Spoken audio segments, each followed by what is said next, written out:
Hello, Shabbat Shalom. Good morning, everyone. Shabbat Shalom. We hope that you can hear us and see us. We are excited to be with you. Cantor Goldstein, can you hear me? I can. Shabbat Shalom. Yay! We're trying something new with our technology this morning, so it won't make much of a difference to those who are viewing, but there's a lot different happening inside. So we are excited that this seems to be working, and that bodes well. So Shabbat Shalom to everyone who is with us this morning. Oh, I hear that there is an echo. Maybe the echo will go away. I hope it will. Either way, we're going to move forward and press on. Hopefully, everything will work all right. If it doesn't, we'll revert to what we were planning or what we've been doing in previous weeks. So we continue this morning on our prayer sheet. You can see that on our website. That is www.nsci.org/Shabbat. If you scroll down to the Shabbat Morning Experience, you will find it there. And then you can also see it posted in the chat on our Facebook page, as well as on our website on the streaming site, which is www.nsci.org/streaming. We hope you will join along with us, sing with us, pray with us, read with us. And we are really just delighted to be with you here this chilly but beautiful Shabbat morning. So we'll begin by singing Hine Ma Tov.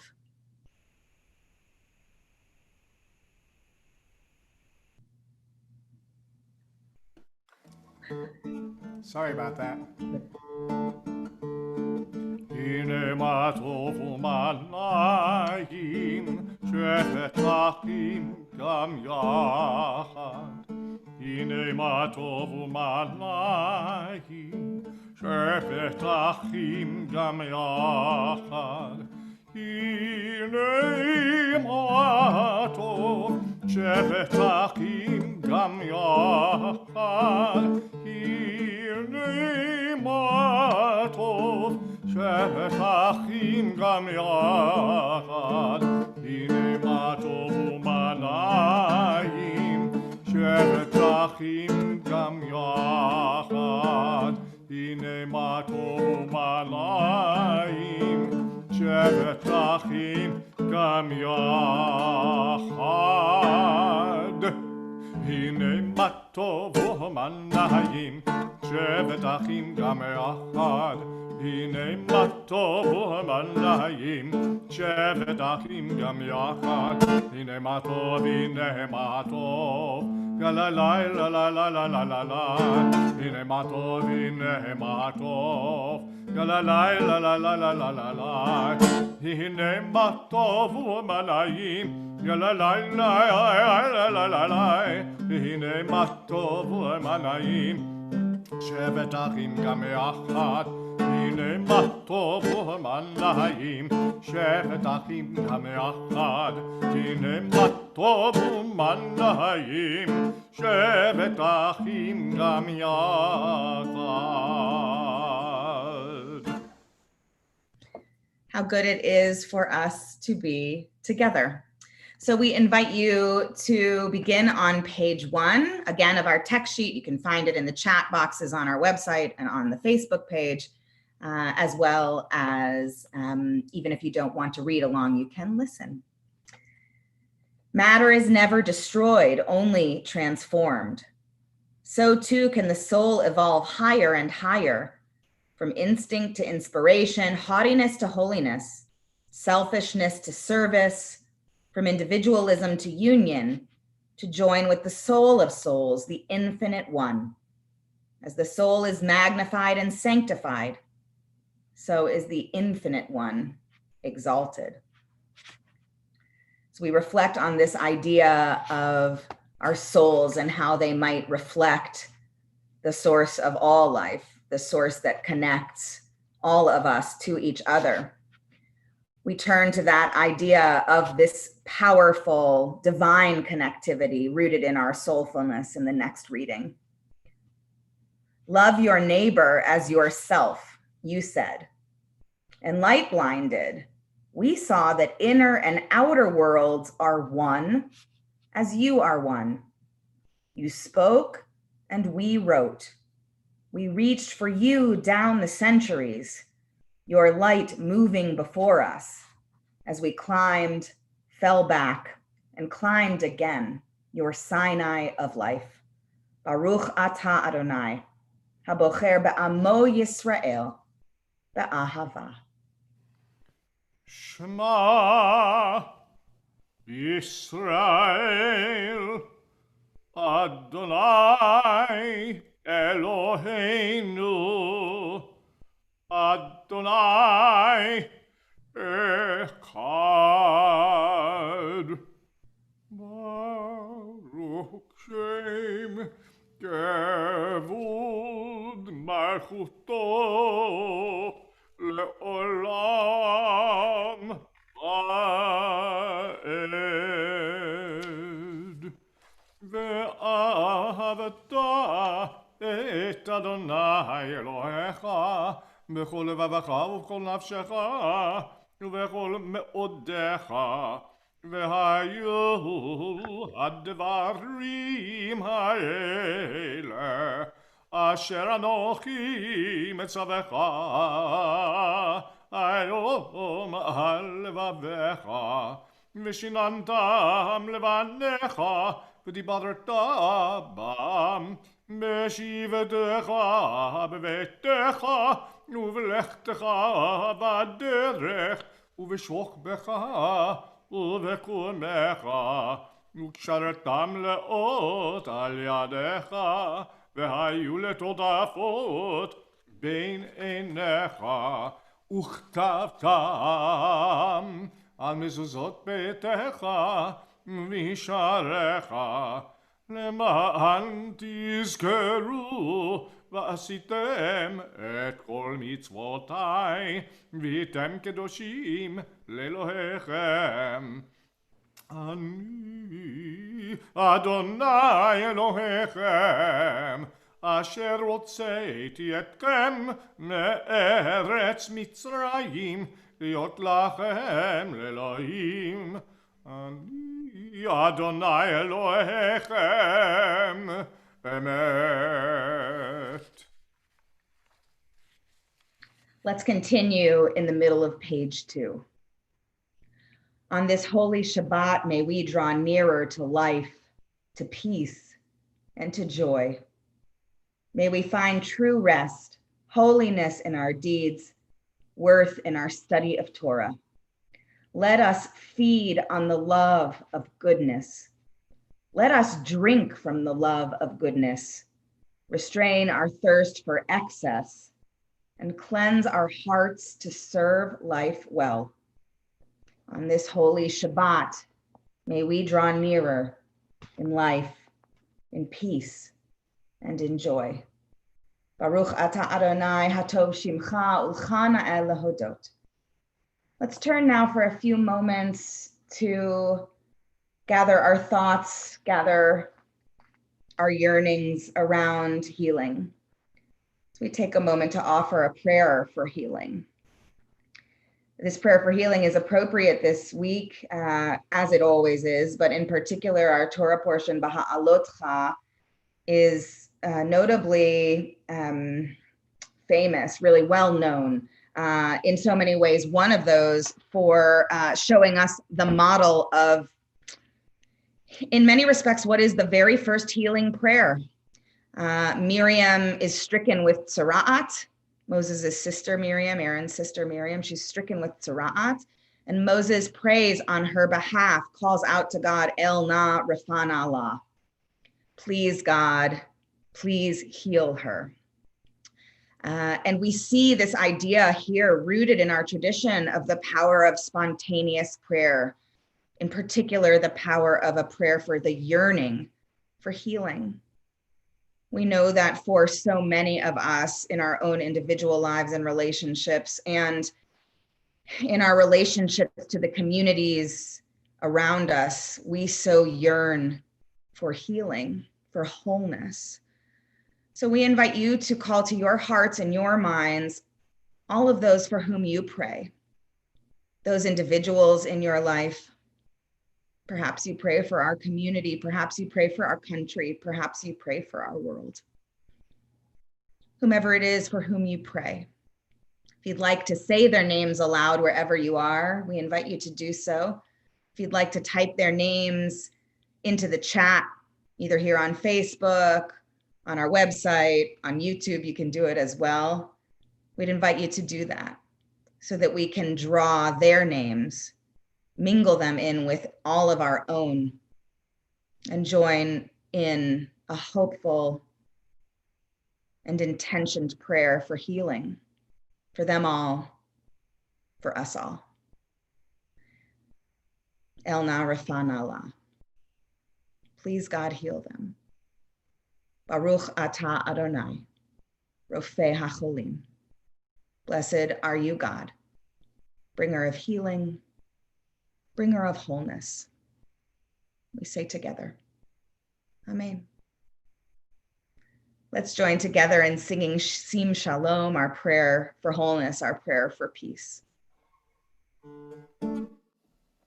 Sim, sim, sim, shalom, sim, sim, sim, shalom, sim, sim, sim, shalom, tova uveracha.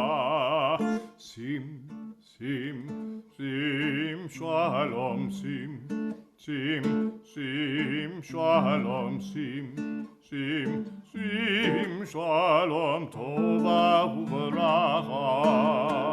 Ay la la la la la la la la. Ay la la la la la la la. Ay la la la la la la la. Ay la. Sim, sim, sim, shalom, sim, sim, sim, shalom, sim, sim, sim, shalom, tova uveracha.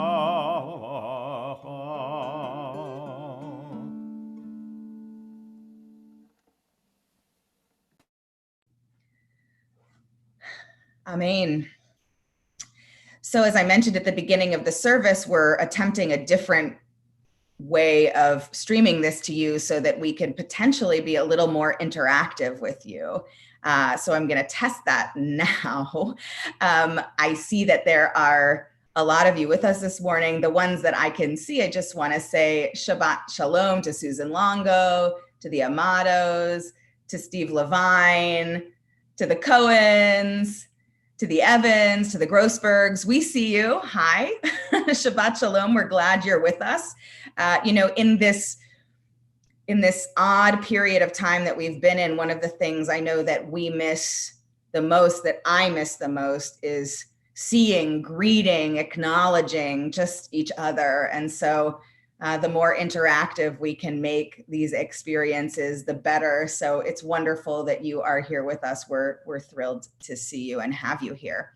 And we hope as we move into the study of Torah, that this might become a little more interactive in real time, even potentially beyond Cantor Goldstein and me kind of in conversation with each other. So as we move into our Torah study this morning, if you would like to include, I see Rabbi Mason's here too, Shabbat Shalom.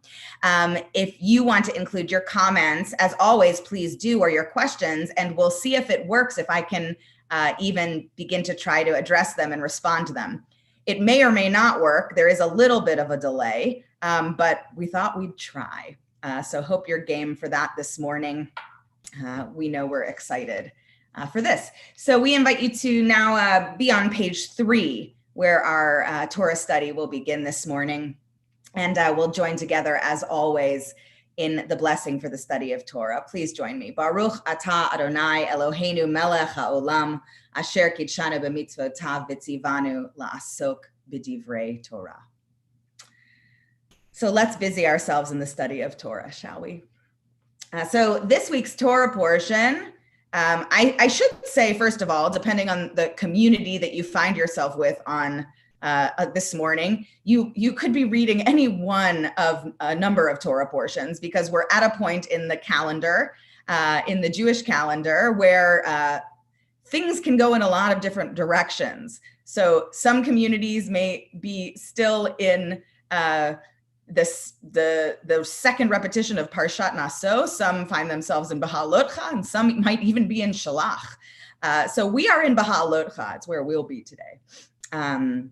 And it's in that place where we'll begin, specifically in the episode that really indicates kind of like the emotional and maturity regression that the Israelites have moved into. All of this will really come to a climax next week in Shalach, but we see them kind of spiral down the rabbit hole this morning when they throw what is essentially a really significant temper tantrum because they don't like the food that God is giving them in the wilderness.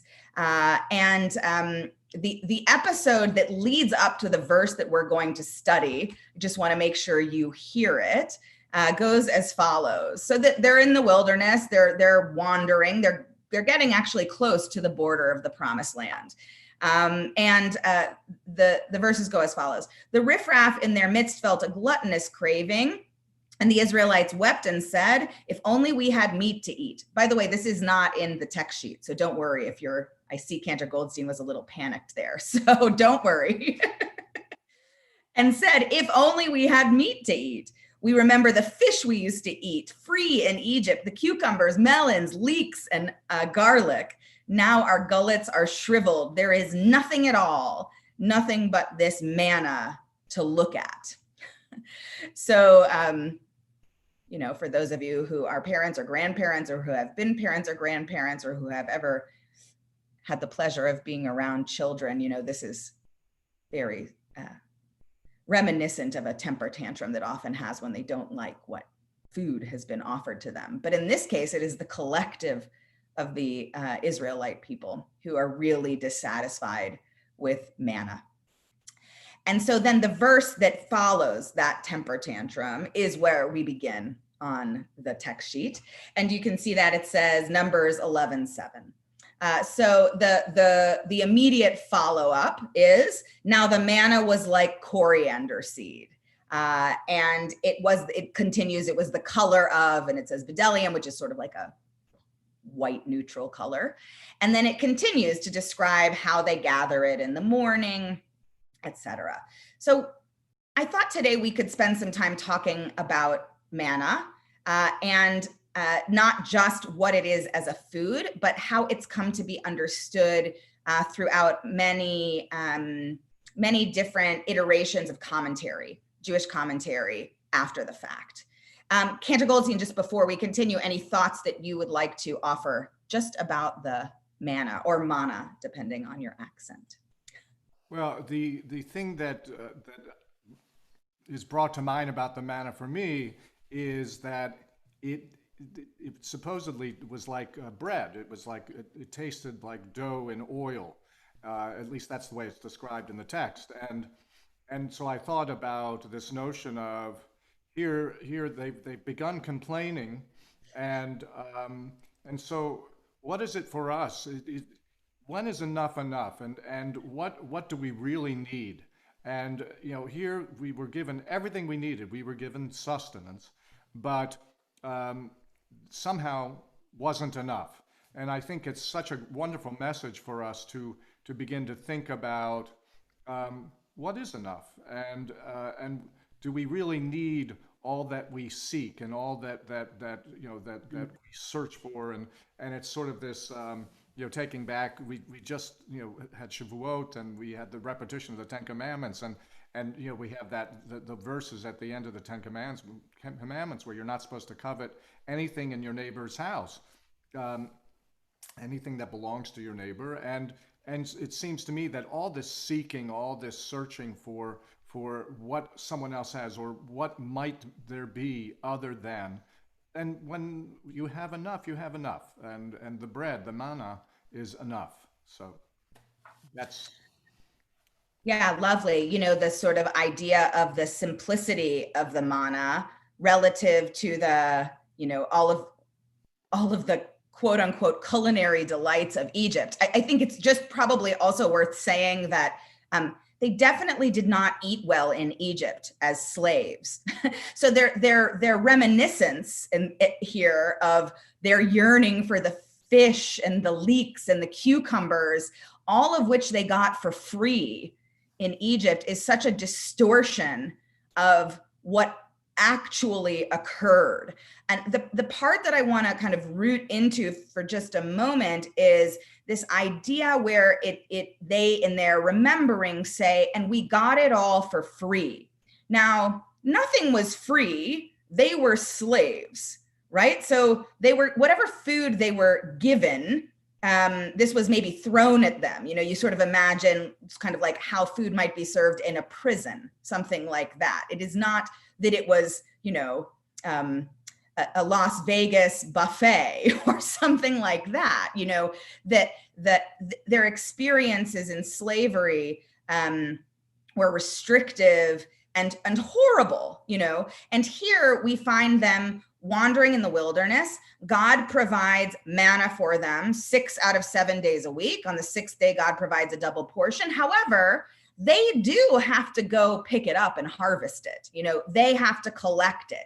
It isn't free in the sense that it is not being served to them on some sort of platter shoved under their door. If they're interested in consuming it, it does require this engagement of them to go pick it up, however they scooped it up, and then they have to prepare it. That's the thing that comes later in the verse, is they basically turn it into what we would think of as cream of wheat, something like that, some sort of oatmeal-esque soupy thing. So it's of note here is that they're remembering back to a time in which they were in complete and utter horrible servitude, but they're remembering it nostalgically, almost romantically. And now that they are in a free, willing, connective, covenantal partnership with God, right? They're not happy with what they're being given. And they also, when you consider what happened in the verses before, don't like their part of the deal. And I want to just note that tension, because that is the tension that gets picked up on in our commentaries for how this is understood figuratively or metaphorically when we move forward. Thoughts, comments? I saw you on mute, so. just like, at the beginning of this portion, we find out that we're only a year in. So, you know, so here, Exactly. only a year into the wandering, following the exodus from Egypt, Yep. and they're already complaining. Yes. And they've already, forgotten. Yep. And you know, so how much more poignant is the verse, you know, that we're always supposed to remember that we were strangers in the land of Egypt. Well, when we were wandering in the desert, Yes. you know, that would have been a good thing for us to remember. Yes, indeed. So let's move forward into the actual commentary, the first one we're going to look at. I don't know how far we're going to get. You know, sometimes I get a little carried away with the texts that I bring because I get excited about what I find. So we might not get past Kedushat Levi. We might, though. We'll see. So we're moving now into the 18th century, a Hasidic text, Rabbi Levi Yitzchak of Berdichev, his masterwork Kedushat Levi, and he comments, his commentary here on Bahalotcha is as follows. So see where he begins. When a person gives tzedakah, he provides for, affects the poor person. Yet the sages also taught the poor man does more for the householder than the latter does for him. This is from a Midrashic text, Leviticus Rabbah. If this is the case, then the poor person also provides for the householder. There really is no difference in the fact that the householder provides for the poor something tangible, right? In this case, tzedakah. And the poor provide something spiritual for the householder. That is, the Holy One gives them olam haba, the world to come, holiness or purity. So here you're seeing, first of all, a theology or a belief system of Kedushat Levi, of Rabbi Levi Yitzchak of Berdichev, this idea that giving tzedakah might merit someone access to the world to come. But even if that's not your kind of like operative understanding, it might give them better access to something holy, something pure, a better way of existence, even just in the here and now. So here you see in the act of tzedakah, whereas we might understand, generally speaking, when you give tzedakah, it's about you helping someone else. Here, Kedushat Levi says, no, that's actually not the case. It is a reciprocal give and take. Each party is giving and each party is receiving. It equalizes the situation. Do you follow that so far? Makes sense so far? Great. So let's keep going. This is how it was with the manna too. The manna provided for the Israelites who ate it, since it had some physical substantiality. And the Israelites provided something spiritual in the manna, as the sages taught that anything they wished to taste in the manna, they would taste. I'll explain that in a second. In this sense, the manna received from them something spiritual, that is, the flavor they desired to taste. So just so you know, the Talmud tells this wonderful story about how one of the most amazing things about the manna was that, and it's almost like you could imagine like a Willy Wonka candy or something, that the manna, whenever someone would eat it, all they had to do was think of a food that they would want to eat. So I would think like key lime pie.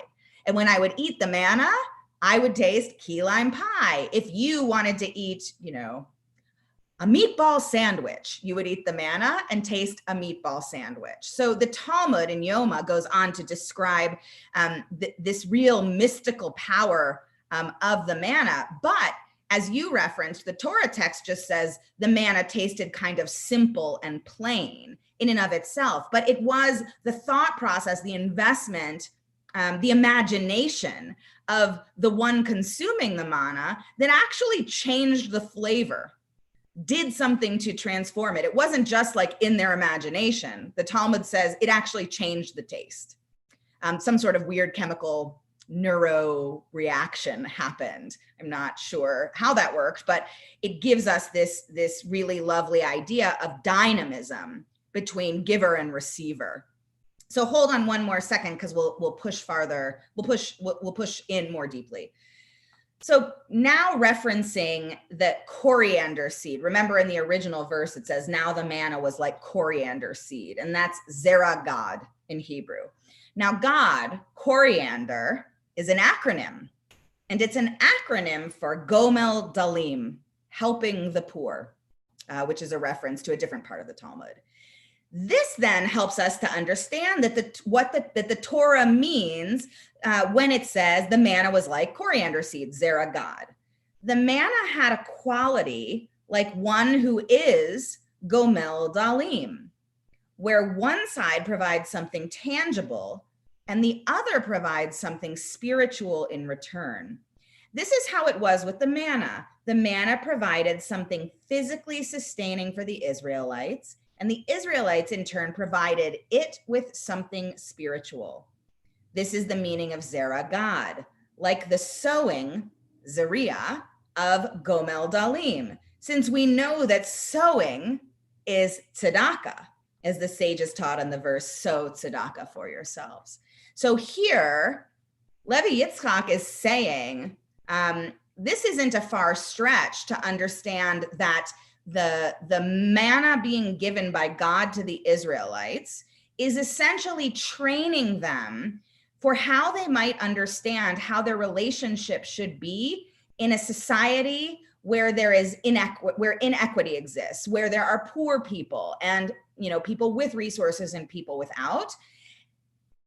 And remember, why is that noteworthy here? Because the only thing that the Israelites have known previously has been a relationship where they are fully victim, right? They are slaves. They have no agency in and of themselves. They have never been able to give willingly.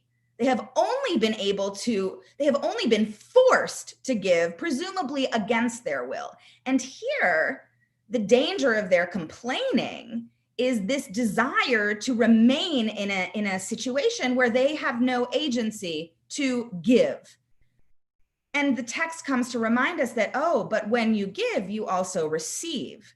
And you have the power to, to realign a society in the way that God would presumably have envisioned it to be. Curious on your thoughts and reflections of those ideas. But you're muted, so you have to unmute. I was thinking back to something earlier where you were talking about the reward or the possible reward, and we're often taught that there is no reward to a mitzvah other than the doing of another mitzvah, and perhaps whether we think of whether we have the theology that talks about the olam haba or the prevailing theology of that we think in terms of, which is tikkun olam and our ability to create a different world through our action. Either way, this notion is so strong that the giving benefits both the one that receives and the giver, because the giver then becomes a participant in the repair, in making the world better. The other thing that I was thinking about had to do with this notion of the quality of slavery, and it's similar to something I said earlier, but it's the notion of when we go seeking these things that we don't really need, we become enslaved by them, and we don't really understand how it's affecting us. But the end result is we become enslaved by our desires, by our our searching for something more than really what we need. Yeah, so that's I was thinking a lot about that idea as well, in that it's sort of the temptation that we get. I was going to say in modern society, but I think it's a temptation that's actually been there all along, which is that we can fill ourselves up by receiving, and the path to happiness is if we get what we want, that and it's a lie. The path to happiness is you give it all away. But it's hard to do that because we're trained, and perhaps instinctually, we default to this idea of just give it to me, give me what I want, and give it to me for free. Give it to me so I don't have to work hard anymore. Give it to me so I can enjoy myself, which is being a slave to whatever it is that we're looking to use to fill ourselves up. And ironically or profoundly, the way to fulfillment is in giving of ourselves, giving of our resources, because we might think that's emptying ourselves out, but it's not, because it's reciprocal. Because when you give, something spiritual happens to you in return. Back to Kedushat Levi, it's not just the householder who's giving to the poor person. It's then the poor person who's giving something spiritual back to the householder. The physical giving out brings back a spiritual taking in, and that is how one fills themselves up. That's the road to satisfaction. That's the road to freedom, to choose it, to give it, to be in freely accepted but binding covenant, accountability, responsibility. And I think that's this whole idea with the manna.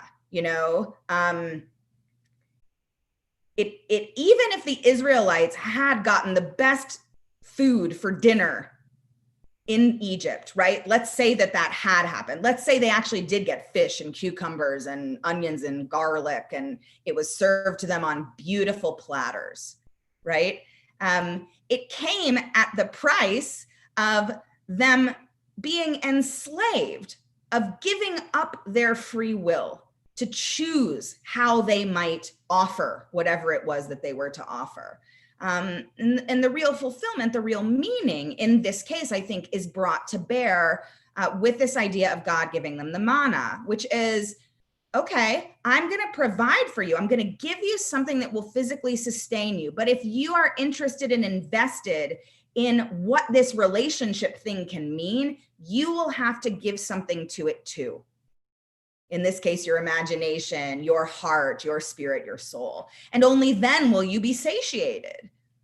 Otherwise, you won't, you know, otherwise you're just going to keep falling back to that same idolatrous path, which won't lead you anywhere that is good. It will only lead you to emptiness. Just such a strong, powerful message. I think in particular, it resonates with me today, you know, in a moment in time where it's hard to remember what it feels like to give and to provide, because we are not really able to be physically with each other, to engage, to interact. We can certainly give tzedakah right now, but it's all, you know, it's all in isolation in our own little worlds of screens and localized experiences. And I think this text comes as a powerful reminder, at least for me, in this direction. So as I said, I didn't know how far we were going to get, but we'll move toward wrapping up our service. But I do want to tell you that the Leviticus Rabbah text that follows is the root text for the source that this Kedushat Levi whole commentary draws from. And then if you flip to the back on page 4, you'll find a text, a commentary that takes us in a really different, interesting direction from the Baal Shem Tov. And here the idea is the same, of this idea of what it means to be in covenant, in giving and receiving relationship. But here from a purely spiritual sense. So here, whereas the Kedushat Levi uses the idea of tzedakah as the parallel to the manna, here the Baal Shem Tov uses the idea of a spiritual community in prayer as parallel to the manna. And it focuses around the exact same idea of what does it mean to be giving and receiving in dynamism with your community, versus only in your own reality, only aware of your own headspace, and the differences that will make in how we understand what our community can be and will be. So I hope that this is a text, or that these are texts that you can take with you that will resonate deeply with you, and perhaps remind, I know it reminds me, so I hope it will remind you of the power that we do have, and what it means to take the path that might seem more challenging, that might not seem easy or even beneficial initially, but that for sure will prove more fulfilling in the end. So thank you for being with us. I didn't see any comments on the feed, so we couldn't interact. Oh, there, now I see them, sorry. Oh, good. So let me just draw those in. The concept is we are doing God's work, as Sheila Weinberg puts it. He gives us manna, we give to others, we elevate to God. Oh, I love that. Yes, and Sheila, so I would just tell you, definitely read the Baal Shem Tov piece, because you have just summarized his thinking. And Stephen, you say Shabbat is enough, a palace of time. Lovely. And oh yeah, and you, Sheila, you say, sorry, we're not becoming God, but acting in God's name. Yes, understood. And Rabbi Daniels, good morning. Glad you're here. Yeah, and the idea of taste, the uniqueness of taste and perception, certainly a major factor in that. So I love that these comments were here. That lets us know that we can engage even more in the weeks to come. We'll learn to be more actively responsive. This requires 2 different screens to look at. So bear with us as we gain a new skill set, please. So we turn now to memory, and want to call to our hearts and to our minds those for whom we mourn. First, we'll remember those who've died in the last month, those whose families mourn in Shloshim. We remember Mark Fintel, Diane Fixler, Ilana Gruenberg, Sherwin Jack Koloff, Esther Lubar Samitz, Danny Scully, Ida Scully, and Alexander Smolovsky. If you have names of those in your life who have died in the last month, you're welcome to say them aloud at this time, or to please enter those also into the chat features. We also remember those whose yahrzeit falls this week: David Barinholtz, Jeanette Baygood, Ida Bergen, Ray Best, Pauline Borden, Leonard Bronstein, David A. Cannell, Maurice E. Chase, Saul Cohen, Robert Cole, Gail S. Dubin, Sarah Garber, Rita G. Geen, Elaine Glazer, Alan D. Glickman, Melvin J. Goodman, Gerda Erica Gordon, Rena Gottheiner, Grace Green, Samuel P. Gurman, Shirley Hammersley, Eva Harris, Elaine Hedaya, Bernard Judge, Bernard Just, Seema Kadosh, Sylvia Kahn, David Carden, Emmeline Emmy Carson, Annie Katz, Harriet Korngold, Ann Langman, Roberta Levy, Esther Levine, Moshe Levy, Marilyn Levine, Ralph McDonald,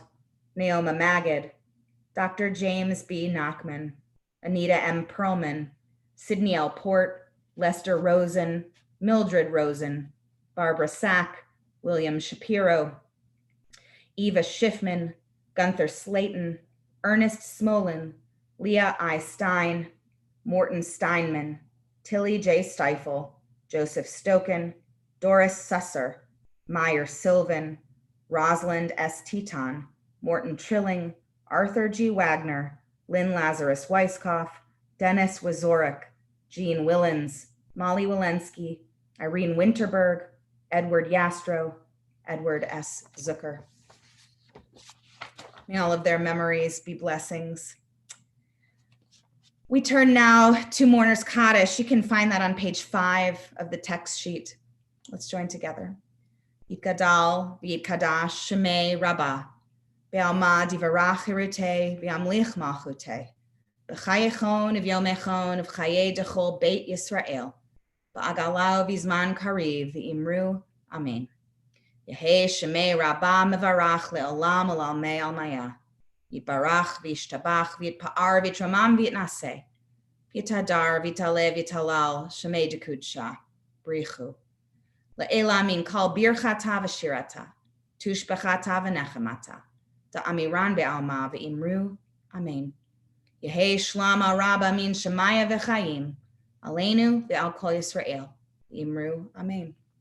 Osei shalom bimromav, hu ya'aseh shalom, aleinu ve'al kol Yisrael, v'imru, amen. May the one who creates harmony in the high heavens bring peace, harmony, and comfort to us, to all Israel, and to all the world. We say together, amen. So we wish you a Shabbat Shalom this morning. It is beautiful. We hope you have the chance to breathe the fresh air outside, to take in a beautiful Sabbath day. We hope you'll join us this evening on Facebook for Havdalah, which will be led by the Marins family. So we're really excited to have them with us. And then we encourage you to check out our e-blast, which comes out on Sundays, to check our website, check our Facebook page, to see everything that's coming up. As the summer is now fully with us, some of the schedule will change as we move into a summer framework. So please do check the calendar on a regular basis. because the patterns of some of what has been going on with our schedule we will tweak them a little bit.